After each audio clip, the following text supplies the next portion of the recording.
शंभू काय करतो तू?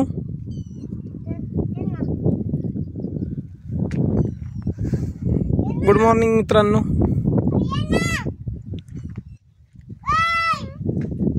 आपल्या बागेतल्या कळ्या उमळून आज जवळजवळ एक 10-12 दिवस झालेले आहेत आणि तुम्ही पाहू शकताय की नवीन बडिंग परत स्टार्ट झालेलं आहे.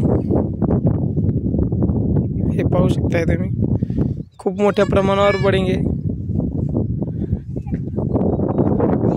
अजून पहिले फ्रूट कळी उमलून आता सेट व्हायला लागले ते आपली, तुम्ही पाहू शकताय. आता यावरची कळी काढायचं काम चालू आहे. कळी उमलून गेल्याच्या नंतर सुकल्याच्या नंतर याचं काही एवढं महत्त्व राहत नाही, काही काम राहत नाही. जर याच्यात पाणी साचलं तर फळ गळू शकतं, सडू शकतं. म्हणून आपण त्याची ही फुलं काढून टाकणार आहे आज.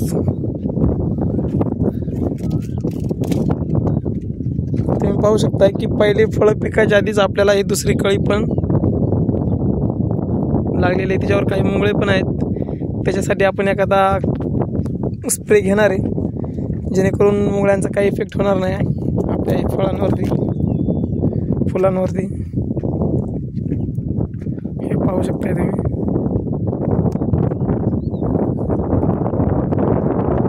काय करतोय बाळा तू? पाहू शकताय तुम्ही, भरपूर मोठ्या प्रमाणात कळी सुद्धा परत निघालेली आहे आणि फळं पण सुरुवात झालेली आहे आपल्याला.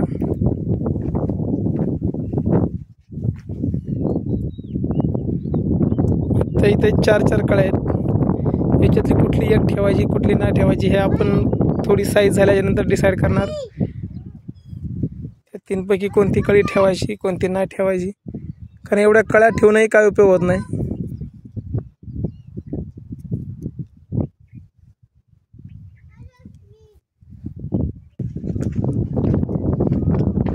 नाच टेंगे टेंगे टेंगे टेंगे टेंगे टेंगे टेंगे टेंगे.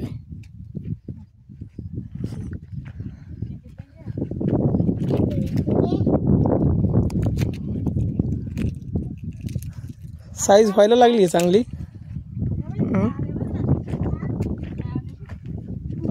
तुम्ही पाहू शकता हे भरपूर प्रमाणात कळी लागली होती. सगळ्या फळं सेट झालेली आहेत आणि आता पुन्हा बहार निघालेला आहे.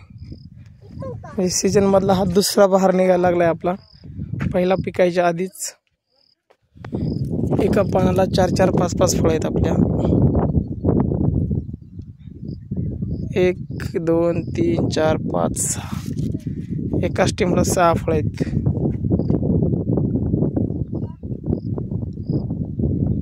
बरीच फुलं काढून टाकली आहेत.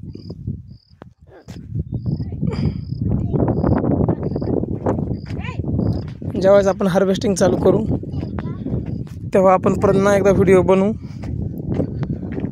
आता सध्या आपण मायक्रोन्यूट्रिशनचा आणि बोरॉनचा पण स्प्रे घेणार आहे. फळाला चांगला कलर येण्यासाठी, शाईन येण्यासाठी. आणि मायक्रोन्यूट्रिशन आताच पाऊस झाला आहे त्यामुळं झाडांची प्रत वाढण्यासाठी आपण पुन्हा एकदा मायक्रोन्यूट्रिशनचा स्प्रे घेणार आहे वरूनच, जेणेकरून आपली कळी चांगली निघेल आणि स्ट्रॉंग कळी निघेल आणि कळी गळ होणार नाही जास्त. आपण ऑलरेडी एकदा स्प्रे घेतलेला आहे, पुन्हा एकदा घेणार आहे. जीवामृत पण आपण एकदा सोडलं होतं. शेणखत पण टाकलं आहे. काही शेणखत आपण तिथं समोर पाहू शकताय तुम्ही. शेणखत पण आणून ठेवलं आहे मी परत टाकण्यासाठी.